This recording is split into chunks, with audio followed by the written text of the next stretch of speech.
Mas quando você se abre dessa maneira, não há absolutamente nada a esconder.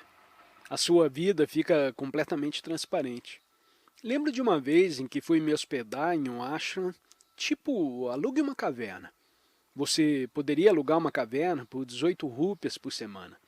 Você pagava as 18 rúpias e os atendentes o levavam até uma caverna. Eles a fechavam e passavam o alimento através de uma pequena abertura. É uma maneira de realizar um trabalho interior realmente intenso. Era verão na Índia e era muito, muito quente dentro da caverna. Por isso, fiquei nu o tempo inteiro. Geralmente, supõe-se que você use pelo menos uma tanga enquanto está meditando, mas estava quente demais para eu me importar com isso. Eu estava sozinho, senti muito calor e por isso fiquei nu. Quando voltei para Maharaj, uma das primeiras coisas que ele me disse foi: é bom ficar sem roupa? Oh, sim, Maharaj. Obrigado.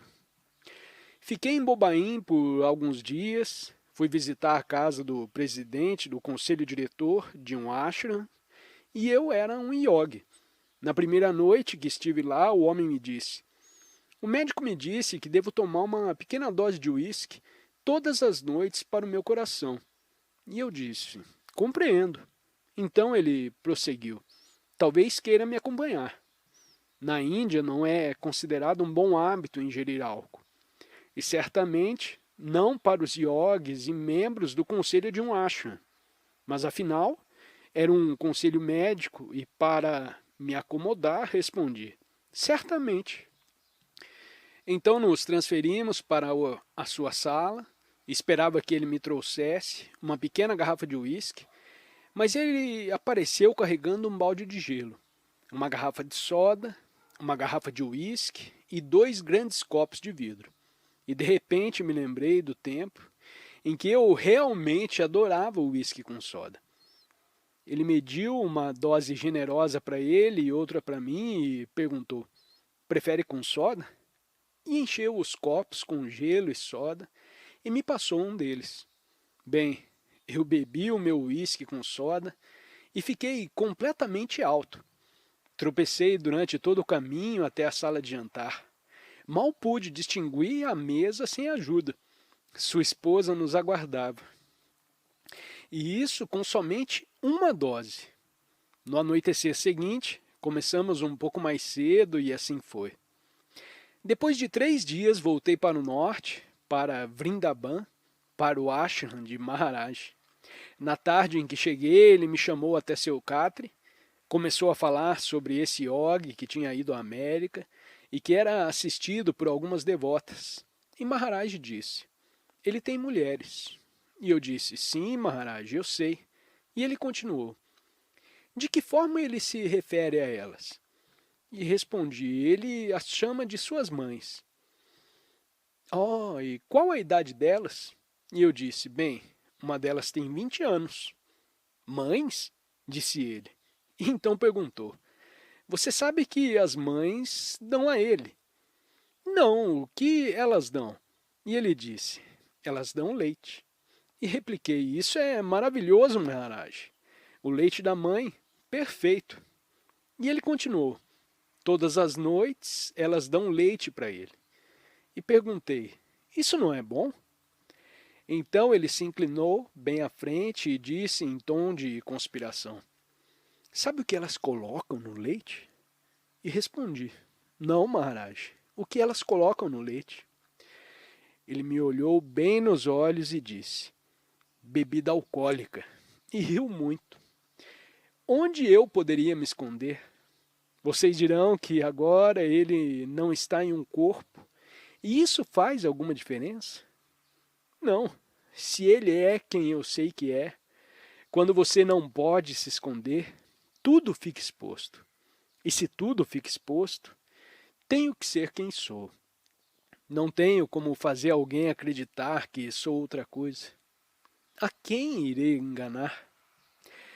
A maneira como interpreto isso é que no momento que você sabe que existe alguém que sabe de tudo, você está livre. Acabam as coisas escondidas. que alívio! Todos os seus segredos se tornam absurdos, porque alguém já sabe tudo sobre você.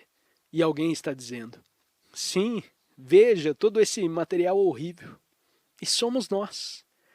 Maharaj conhece toda a minha roupa suja e mesmo assim ele me ama.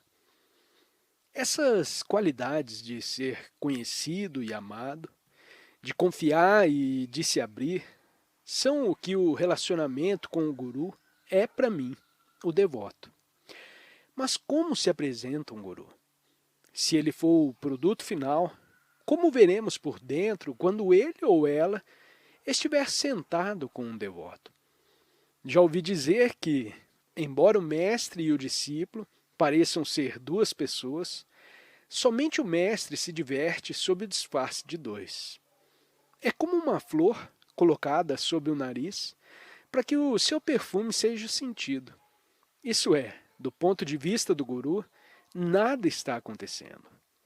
Eu costumava me sentar diante de Maharaj e a melhor maneira que posso descrever é que eu me sentia como se fosse Charlie McCarthy. Sentia como se ele estivesse me criado a partir da sua mente para jogar comigo. E vocês diriam, mas por que ele faria isso? Bem, teriam que perguntar a ele. Eu não tenho a menor ideia. Embora para o guru pareça que nada está acontecendo, as leis ou processos que estão se manifestando através dele justificam certas ações de sua parte. Algumas vezes essas ações incluem um uso do que é chamado de siddhis ou poderes. Maharaj usou um certo tipo de siddhi comigo quando me disse, na primeira vez que eu o encontrei, como minha mãe tinha morrido alguns meses antes, algo que ele não dispunha de um modo racional de saber. Temos de compreender que quando esses poderes são utilizados, não é como se o guru estivesse ali sentado e pensando, vou perturbar sua mente. E que um ser como Maharaj é tão inteiramente uma afirmação das leis do Dharma, das leis do universo, que em um momento apropriado com uma determinada pessoa, ele dirá ou fará alguma coisa que causará um certo abalo, que a conduzirá ao próximo estágio.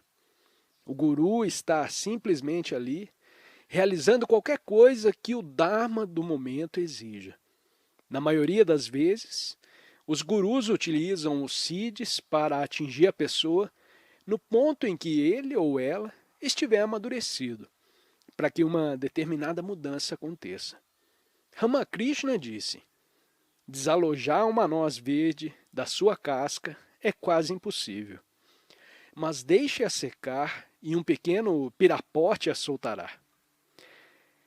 Se vocês permanecerem próximos desses seres, notarão o modo como eles estão harmonizados com algum tipo de prontidão nas pessoas. Centenas de pessoas chegam a Maharaj e tocam seus pés. Ele as ignora e continua falando. Elas recebem comida e deixam o templo.